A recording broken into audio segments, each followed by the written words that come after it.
Bem-vindos. Numa altura em que se assinala um pouco por todo o mundo o Gay Pride, orgulho gay em português, é a altura de, no Sexualidades, Afetos e Máscaras, falarmos sobre um tema que continua envolto em polémica e, claro, motivo de preconceito na nossa sociedade. Apesar dos avanços feitos em 2010, com a aprovação do casamento gay, torna-se preponderante voltar a falar neste tema.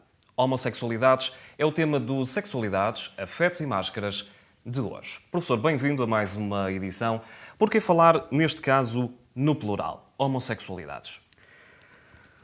Olá, Marco. Eu faço questão de abordar a questão das homossexualidades sempre no plural, na mesma linha de fazer sempre questão de abordar as sexualidades no plural. No caso das homossexualidades, talvez com algumas especificidades próprias que iremos falar a seguir. Porquê? Porque são formas de amar, são pessoas que se amam, e que se amam consoante a sua forma de amar outrem. Precisamente por isso. Porque não há uma grelha formal, concreta, oficial, um conjunto de itens que tenham que ser assinalados, deve sempre valorizar-se ou abordar-se estes temas no plural. Eu amo alguém da minha forma, que não tem que ser igual à forma como alguém ama quem está ao meu lado direito, quem está ao meu lado esquerdo, quem está em cima ou quem está em baixo. Agora deixe-me dar-lhe só um dado em relação ao facto de porque é que se celebra ou se comemoram as questões do orgulho nesta altura. Isto tem a ver com o que se passou em 1969 em Nova Iorque, num bar que eu já visitei há uns anos atrás, o Stonewall Inn. Foi uma fase marcante. É um bar, ou podemos dizer que ainda é porque ele está aberto ao público, é um bar onde se encontram gays durante vários momentos e que em 69 foi invadido pela polícia e foram presos uma data de gays conhecidos.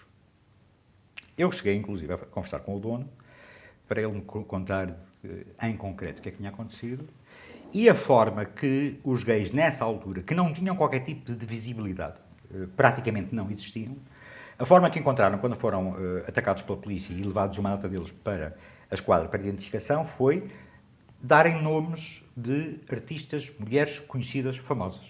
E então, vinha um calmeirão, um exemplo, vinha um calmeirão e como é que você se chama? Identificação da polícia. Como é que você se chama? Greta Garbo. E você? Marilyn Monroe. Era uma fase de chocar, como diria essa de Queiroz e Patélia Bourgeois. Era uma forma de chocar. Claro que isto não foi tão divertido quanto isso.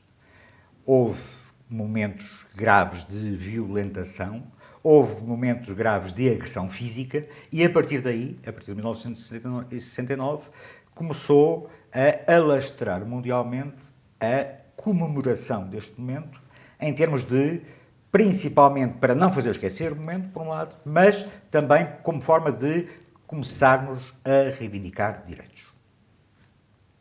Voltamos ao princípio. Esta questão das homossexualidades. Nós falamos, como eu dizia há pouco, de pessoas que gostam de pessoas. Eu não me interessa, enquanto cidadão, ou não me pode interessar, ou não me deve interessar, quais as orientações sexuais. Se são homens que gostam de homens, se são mulheres que gostam de mulheres, se são homens que gostam de mulheres, se são mulheres que gostam de homens. Em concreto e definitivamente, são pessoas que gostam de pessoas e, como tal, têm que ser observadas e reconhecidas. Neste momento fala-se ainda muito numa coisa que eu discordo, que é a conquista do direito à diferença. Eu acho que não passa por aí, ou acho que já não passa por aí. Deve ser a conquista do direito à indiferença. Não no sentido de nós, os homossexuais, ou nós, os heterossexuais, ou nós, os bissexuais, somos diferentes. Não é por aí que tem que passar. Mas no sentido de nós somos pessoas que gostamos de pessoas e, como tal, a sociedade tem que nos dar o direito à indiferença. Não há diferença no sentido de porque são diferentes. Porque são uma parte da sociedade que é diferente. Não. É uma forma, que nem sequer é doentia, e iremos abordar isso também, como é óbvio, é uma forma de pessoas gostarem de pessoas.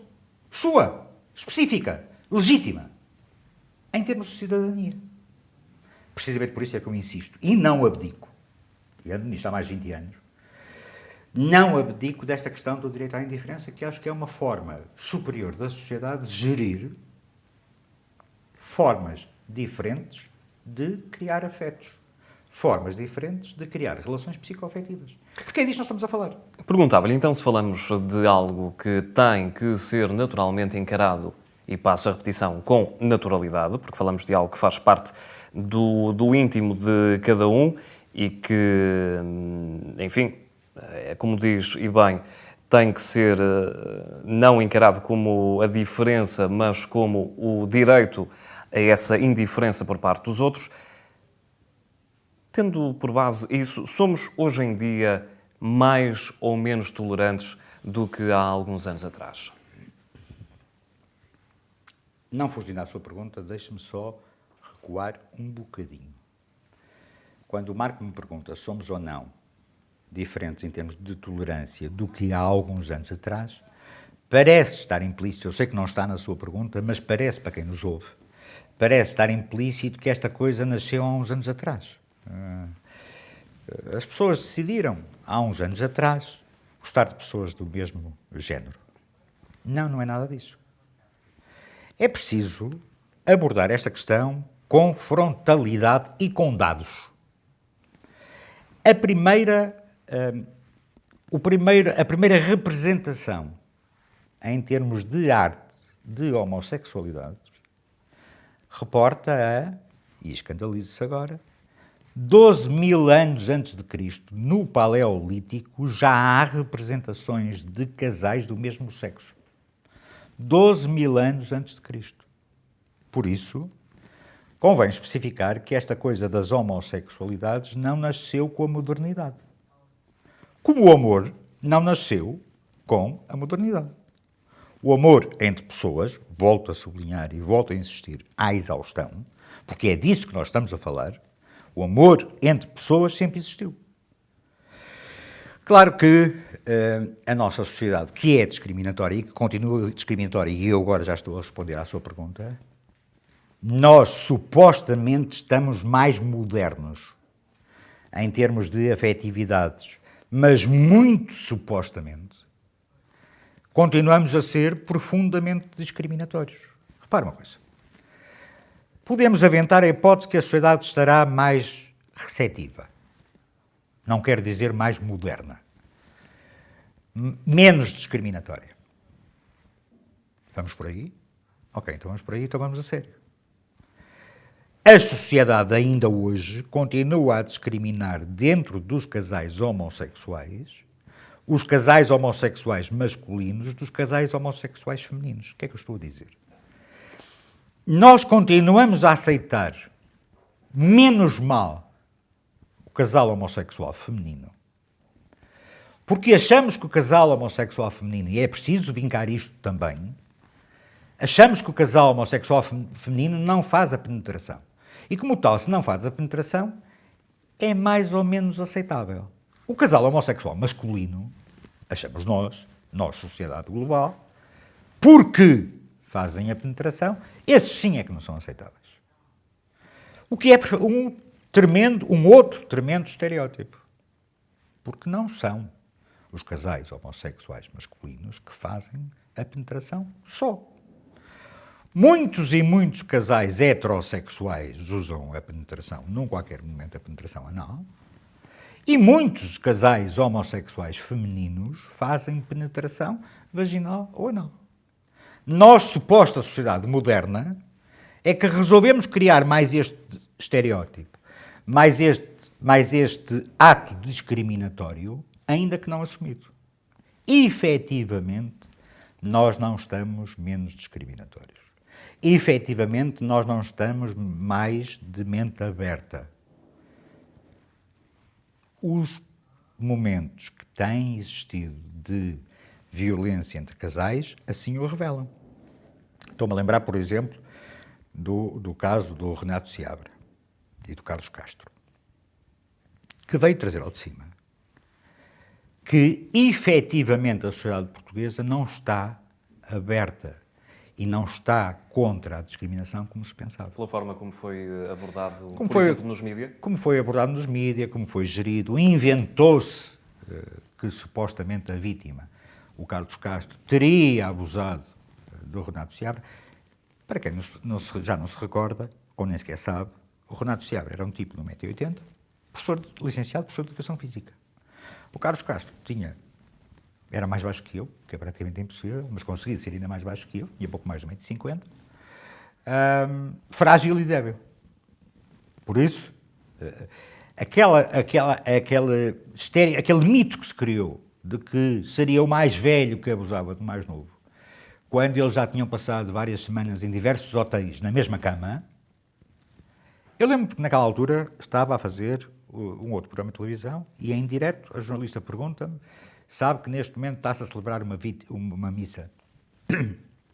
E eu disse, natural, porque efetivamente alguém foi assassinado. E a jornalista respondeu, mas é que não está a ser celebrada uma missa pela vítima, está a ser celebrada uma missa pelo Renato. E eu respondi, está a ser então celebrada uma missa pelo assassino. E atirei para cima da mesa a discrepância, a utopia total que isso representava. Numa sociedade que nós achamos, não é que se diz, é que nós achamos que é profundamente católica, levou-se ao extremo a homofobia, celebrando atrevendo-se a celebrar uma missa da religião católica, não como seria natural e legítimo e lógico pela vítima, mas pelo assassino. Nós falamos em homossexualidades, e eu insisto na questão do plural. Os últimos estudos antropológicos revelam que as homossexualidades existem em mais de 5.000 espécies. Lamento informar, mas a homofobia só existe numa. Eu perguntava-lhe, nessa sequência de ideias, porquê que continua então a existir a discriminação e o preconceito quando há tanta informação ao longo dos anos, há tanta transparência em relação à homossexualidade? Deixamos cair, ou pelo menos de uma forma significativa, um dos, se me permite, mitos, acho que concorda comigo, enquanto profissional de saúde, de que a homossexualidade é uma doença e não algo que nasce com o indivíduo. Perguntava-lhe então, volto a repetir, como é que se explica a discriminação e o preconceito em pleno século XXI? Marco, a civilização humana, nós seres humanos, sempre gerimos muito mal aquilo que não percebemos. Isto é antropológico, sempre foi assim, desde que descemos as árvores. Mas com tanta explicação? Com tanta informação? Aí tenho que trazer para cima da mesa a quantidade de lobbies que estão presentes e permanentes em termos de discriminação. Se um facto é aquilo que eu, enquanto ser humano, não conheço, para gerir tenho medo, por outro lado, e já falámos disto no outro programa, por outro lado, tem a ver, por exemplo, com o peso pesado da Igreja. Que tem a ver, também já o disse aqui, que tem a ver com a questão do judaísmo, com a questão da proibição de todo tipo de sexo que não fosse para a procriação, e vem isto tudo à colação. Inclusive, durante tempo, encostou-se a questão das homossexualidades à doença. Em 1973, uma das entidades mais importantes a nível mundial, estou a falar da Associação Americana de Psiquiatria, tirou do seu rol de doenças a questão das homossexualidades. Em 1975, a Associação Americana de Psicólogos. E depois, em 1990, a 17 de maio de 1990, a própria Assembleia Mundial de Saúde, a Organização Mundial de Saúde, tirou, em definitivo, a questão das homossexualidades enquanto doença. Que era o pilar discriminatório que existia a nível mundial. Repara a perversão da coisa. Foi mais fácil, durante dezenas e dezenas de anos, considerar supostamente como doença algo que não se percebia, do que tentar perceber o dado mais adquirido, mais lógico e mais legítimo. São pessoas que gostam de pessoas e que nascem assim. E convém também dizer, agora que abordamos a questão da doença, e desmistificá-lo à exaustão. Ninguém escolhe quem gosta. O que significa que não é uma opção sexual a questão das orientações sexuais. E podemos pensar assim, nós estamos a falar de uma minoria tão minoria, porque é que devemos estar-nos preocupados com estas coisas? Primeiro, porque são questões de direitos humanos. Questões de democracia, questão de igualdade e questão de cidadania. Depois, esta minoria não é tão minoria como se pensa. Já em 2005, o Jornal Expresso, que é o jornal mais conceituado no país, há largos e largos anos, mostrava uma sondagem em que afirmava taxativamente, com dados estatísticos revelantes, em Portugal, em 2005, há 1 milhão de gays. Eu acho que há mais, mas isso é outra questão. Isto é uma suposição. Mas o que é que me interessa que haja 1 milhão ou que haja 10 milhões? O que é que me interessa a forma como o meu vizinho de cima ou o meu vizinho do lado gosta de outra pessoa? O que é que eu tenho a ver com isso? Eu tenho que me preocupar, enquanto pessoa, enquanto cidadão, a forma como eu gosto de quem está comigo, legítima, respeitadora, protetora, dialogante, negociante. Eu não tenho absolutamente nada que me atrever a achar que tenho o direito de me pronunciar sobre a forma como alguém ou outrem ama. Se nós estamos a falar de questões de violação, de questões de violência, enquanto cidadão tenho logicamente todo o direito à indignação. Legítima. Agora, enquanto forma de as pessoas gostarem de pessoas, consensual, negociada, civilizada, afetiva, qual é o meu direito? Nós somos cidadãos, com os mesmos direitos e com os mesmos deveres. Em termos de respeito, em termos de dignidade, em termos de cidadania. Não temos nada mais direito do que isso, quando ainda por cima, nós nem sequer somos um povo que se possa exibir ou exaltar em relação às suas formas de amar. Claro que nós preferimos olhar para a casa do vizinho do que olhar para a nossa casa, que normalmente está toda desarrumada. Era mais do que a altura de nós aprendermos a olhar para nós próprios. E, quando percebermos, se alguma vez o percebermos, que efetivamente não temos calcanhares daquilos, não temos telhados de vidro, então sim podemos nos pronunciar eventualmente sobre os outros. Até lá, é preferível arrumarmos a nossa própria casa. Voltando à questão que falávamos há pouco de, em pleno século XXI, ainda temos exemplos de cidadãos, de entidades que continuam a classificar a homossexualidade ou as homossexualidades como doença.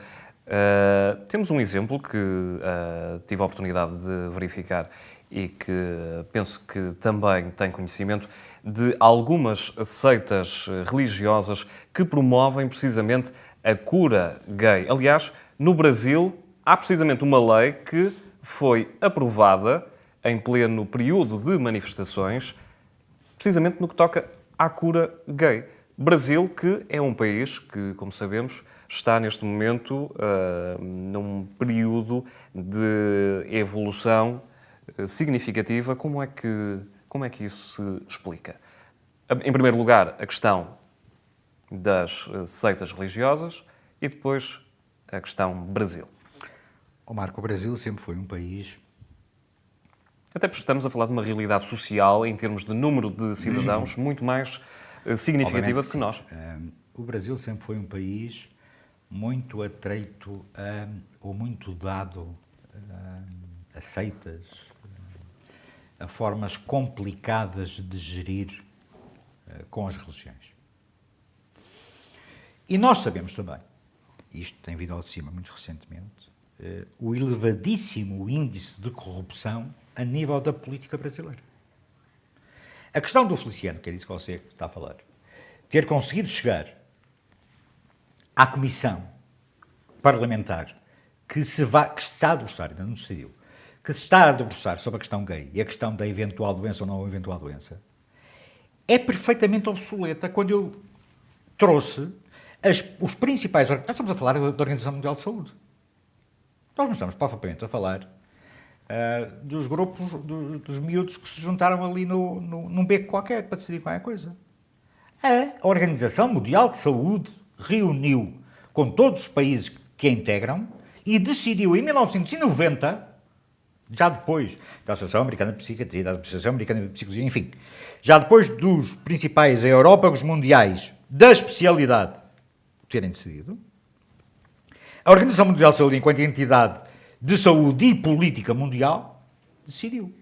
Agora, lembra-se o Brasil, por causa de um suposto iluminado, vir com a história de é doença, não é doença, há cura, não há cura. Quando ainda por cima, a Federação dos Psicólogos Brasileiros já emitiu uma ordem para todos os psicólogos, uma ordem que não é uma imposição, uma ordem que parte de uma legitimidade mundial. Cautela, porque isto não é doença. Cautela, porque nós não curamos isto. Porque isto, como não é doença, não pode ser curável. Ó Marco, eu faço sexologia há mais de 20 anos. Hoje, ainda hoje, se alguém me aparecer a dizer eu sou gay, preciso que me cure. Ou que Já me teve ajude, casos desses? Já. Que eu recusei liminarmente explicando eu não posso curar algo que não é doença. Não sou eu que considero. É mundialmente que é considerado não doença. Eu posso ajudar efetivamente, isso faço várias vezes, eu posso ajudar efetivamente alguém a perceber-se, integrar, aceitar, lidar, gerir uma situação que poderá ser socialmente complicada, que poderá ser familiarmente complicada. Posso ajudar efetivamente a gerir a situação. E isso faço e continuarei a fazê-lo. Agora, tratar como suposta, ainda por cima eu sendo médico, tratar como suposta doença algo que eu sei que não é doença, que mundialmente nós sabemos que não é doença, aí seria estar a roubar a pessoa. Este é quase um subtema que daria para um outro programa. Muito provavelmente vamos regressar a ele mais à frente nesta temporada de Sexualidades, Afetos e Máscaras. Aproveito agora para lhe dizer, a si que está aí em casa, que pode e deve participar no Sexualidades, Afetos e Máscaras através do Facebook. É muito fácil. Na publicação que verifica deste programa, desta edição, pode deixar o seu comentário acerca do programa Homossexualidades. Nada melhor do que, então, participar através do Facebook nesta nova temporada do Sexualidades, Afetos e Máscaras. Voltamos a página para uma outra temática. Em que medida as paradas gay, que falávamos no início, paradas de orgulho gay e outras manifestações públicas, contribuem para o alargar de horizontes, de mentalidades no que toca à questão homossexual? Pode, efetivamente, abrir mentalidades ou pode criar aqui algum ruído?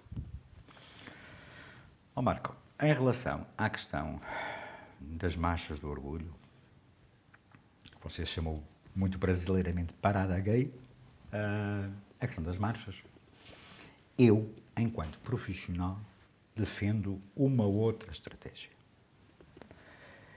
Eu gostaria muito, e ainda não perdi as esperanças, de se conseguir criar uma marcha a sério em Portugal. E quando eu digo uma marcha a sério, digo uma marcha com representantes políticos, porque não com um Presidente da República, com um Primeiro-Ministro, com um Presidente de Câmara. Gente que está na política com funções em concreto. Mas para isso é preciso a tal história que eu digo, o direito à indiferença.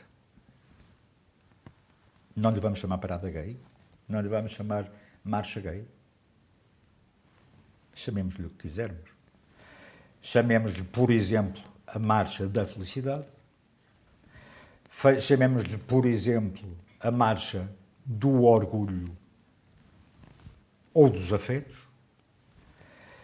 Mostremos às pessoas, e isto é combater a discriminação na base, porque está muito subliminarmente à questão das homossexualidades, está, e é preciso assumi-lo, a questão da promiscuidade. Por isso, demonstremos às pessoas que as heterossexualidades têm gente promíscua e gente não promíscua, as homossexualidades têm gente promíscua e gente não promíscua. Há pessoas promíscuas, há pessoas não promíscuas. E demonstremos, Marco, desculpa, mas eu tenho que insistir neste ponto.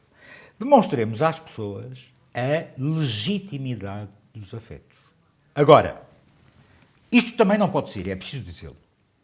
Isto também não tem que ser, nem pode ser, território de uma determinada ideologia partidária.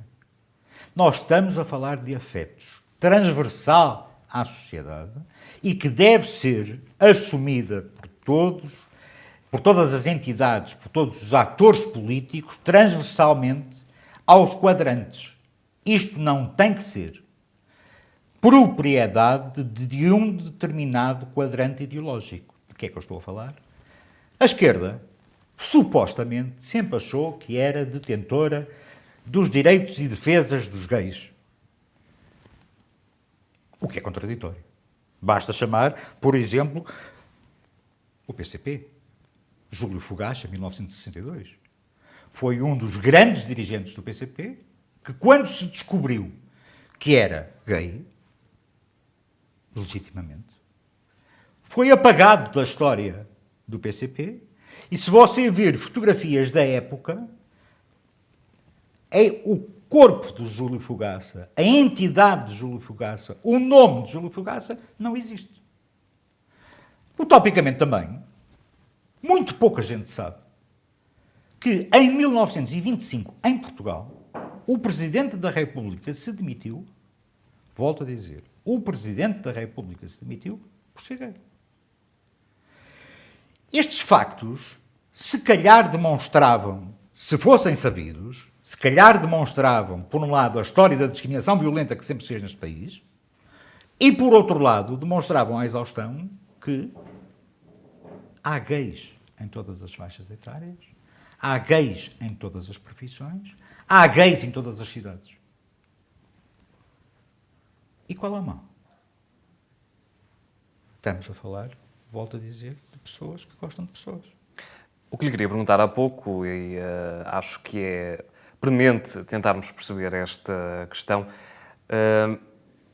de que maneira este tipo de iniciativa que se realiza com alguma frequência já no nosso país não cria, de facto, o tal ruído que falava há pouco e que acabei por não obter a sua resposta, aliás, em relação a ela. Porque há pouco tempo recordo-me de falar com alguém que me dizia se não há orgulho em comer, se não há orgulho em respirar, porquê é que tem que haver orgulho em ter uma determinada orientação sexual? Concorda com este tipo de avaliação, de tentar tornar a questão o mais natural possível? E esta questão do ruído? Os cidadãos do nosso país que ainda não conseguem encarar a homossexualidade ou as homossexualidades com naturalidade não estarão a verificar, a ver neste tipo de iniciativas quase que uma provocação ou encará-las como uma provocação?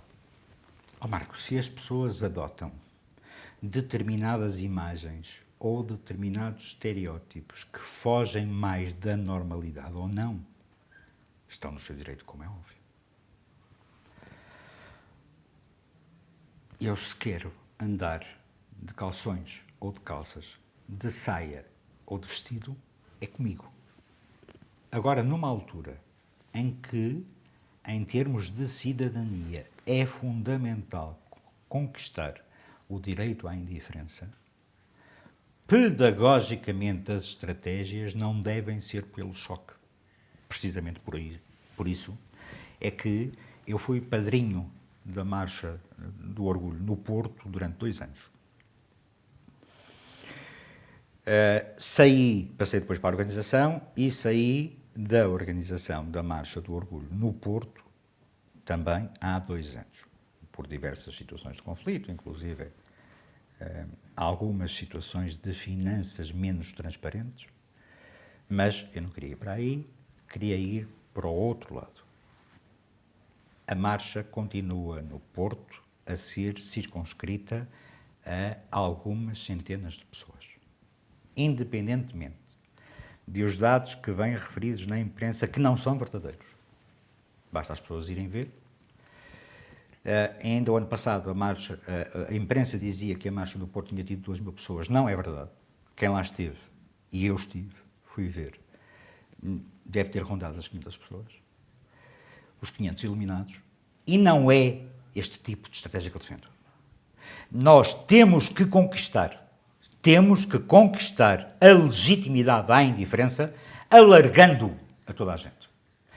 É inaceitável, e volto a afirmar, é inaceitável que nestas marchas, por exemplo, a marcha que ainda hoje se faz no Porto, dominada especificamente pela extrema-esquerda, é inaceitável que os slogans sejam slogans do género homem verdadeiro leva no pandeiro.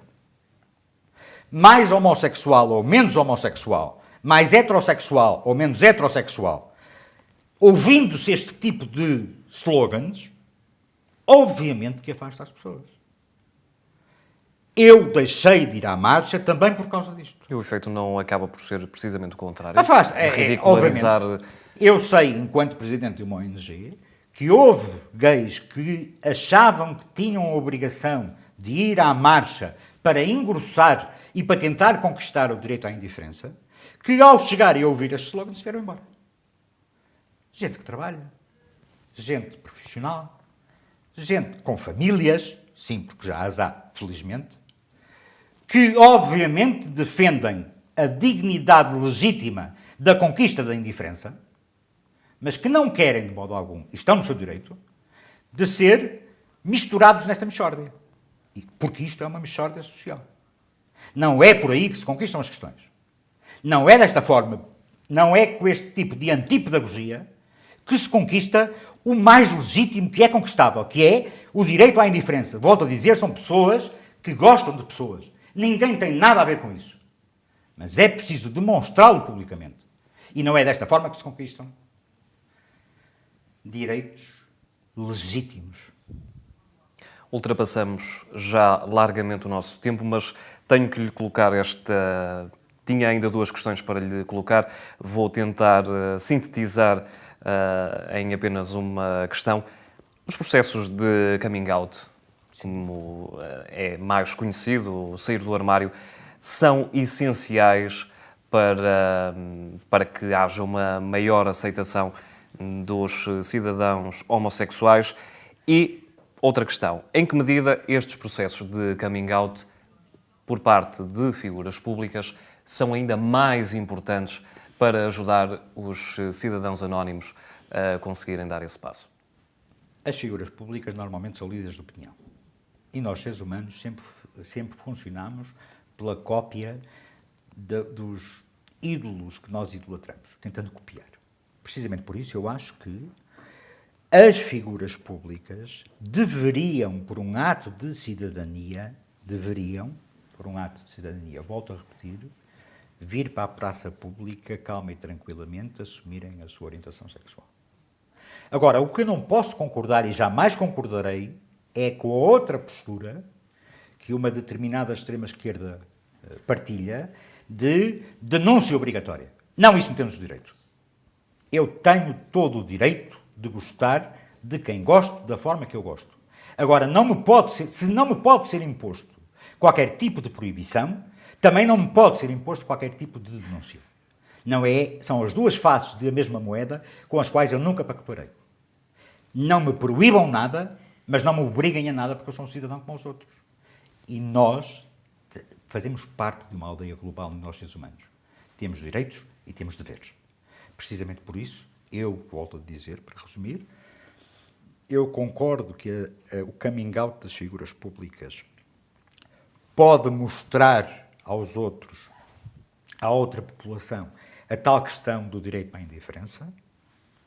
Jamais concordarei com a chantagem ou obrigatoriedade das mesmas figuras públicas se declararem publicamente. Eu também não posso obrigar um heterossexual a chegar à rua e dizer eu sou heterossexual. Com que direito é que eu vou obrigar um homossexual, masculino ou feminino, a declarar publicamente os seus afetos. Que tipo de cidadão sou eu que tenho ou que teria eventualmente esse direito? Não o tenho, não o quero ter, nem nunca o usarei. Última pergunta, mas esta não para responder aqui no programa. Deixo-lhe este repto esta semana porque já ultrapassamos aí muito o nosso tempo. Há quem afirme que atualmente há uma maior facilidade para os mais jovens revelarem a homossexualidade. A pergunta aqui vai neste sentido. Considera que pode ser uma questão de moda, como já me colocaram essa pergunta, quando vemos jovens de 14, 15, 16 anos terem certeza da sua homossexualidade? Guarde a resposta para o Facebook. Tenho a certeza que vai ser um tema ótimo para discussão nas redes sociais. Professor, vamos ter que voltar a este tema, até porque estes 30 minutos voltaram a voar. Estamos de regresso para a semana. Até lá. Boa semana, Marco. Boa semana. Estamos de regresso então de hoje a 8 dias, com mais um tema que certamente vai dar que falar no Sexualidades, Afetos e Máscaras. Até lá, já sabe, acompanhe-nos nas redes sociais. Pode e deve também contactar-nos através de e-mail. Fique bem, até à próxima edição.